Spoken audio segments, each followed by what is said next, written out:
Thank you, Mr. Chair, and thank you for holding this hearing. It really shows a level of engagement on this issue that I think is overdue and very welcome.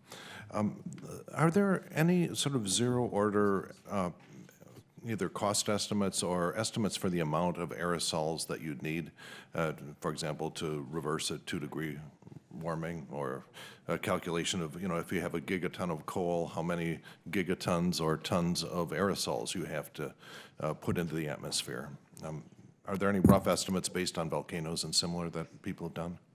So I'll give you a rough estimate that 1 degree Celsius of cooling, so 1.8 Fahrenheit, is, say, 10 megatons of sulfur dioxide into the upper atmosphere. And in terms of cost, there's estimates of cost that are in the billions of dollars, but quite frankly, I don't think that the direct economic costs of bringing material to the stratosphere, those probably are not the reasons why how we would evaluate this. It's far more a question of what the risks and the side effects are.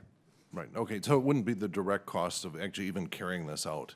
They're all would be dwarfed by the trillion-dollar scale effects of real climate. Yeah. Yeah, and the direct cost of doing it is probably more observational capacity of satellites and things to monitor things. Yeah, yeah, which brings me to the issue of international governance, because it's Congress can pass all the laws we want, and if China decides that it wants to preserve its islands it just built in the South China Sea, or Bangladesh or Micronesia decides that they're going to be underwater in short order, their interests are not necessarily aligned with ours. Or if you do this and you see it's going to redistribute rainfall globally, or reverse the Gulf Stream, or stop the Gulf Stream. There are worries like that are out there. And so it seems like you need an international mechanism for someone who will say, no, you cannot do that. And, we're in a tough situation right now because we have an administration that's done things like reject the Paris Agreement. And so I was wondering if there are serious, maybe outside this country, serious discussions of how we're going to regulate this internationally. Discussions are beginning, but as we kind of see here today, this is a new topic for conversation, particularly for a lot of policymakers. So they're sort of at their early stages. I highlighted in my testimony some ideas, and we'd be happy to follow up with you about them more in detail, about how we can accomplish some of these questions here and sort of build a national governance model that could influence how things work internationally. I think that would be a good thing to talk about. But yeah, we're still at very early stages in terms of international issues. Now, it also seems to me that the level of controversy having to do with CO2 removal strategies is much lower than albedo modification, particularly atmospheric. Is that a fair reading of sort of the attitudes you see toward this? That the objections of CO2 removal are it's simply going to cost a lot more than averting the emissions in the first place. So in terms of direct climate impacts, then there's basically no climate impacts from pulling CO2 out. That solves the root of the problem.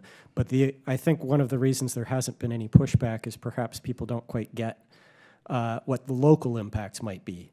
So if you need to displace land area the size of India for food crops for bioenergy, I think that would actually have some serious consequences. So I think, yes, people are less concerned about CDR, but maybe they should be a little bit more concerned than they are.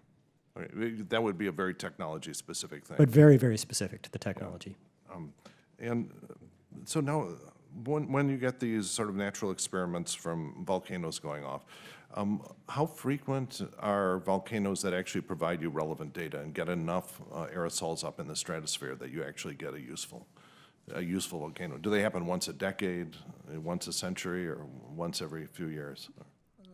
Probably less frequently than once a decade and more frequently than once a century. They come along. Okay. All right. And they do have smaller scale volcanoes. One went off in Iceland a few years ago that was useful for understanding some aspects of, for example, the way clouds could be brightened by addition of extra particles in the atmosphere.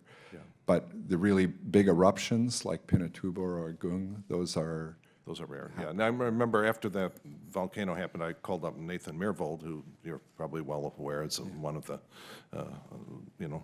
people of means interested in paying for this. And yeah, he indicated that it simply didn't put enough into the high stratosphere to be useful. For the stratospheric aerosol For the analog, yeah. Right. But now, if you look at the historic record of just, Gentleman's time's expired. excuse me, all right, yield back. Thank you, Mr.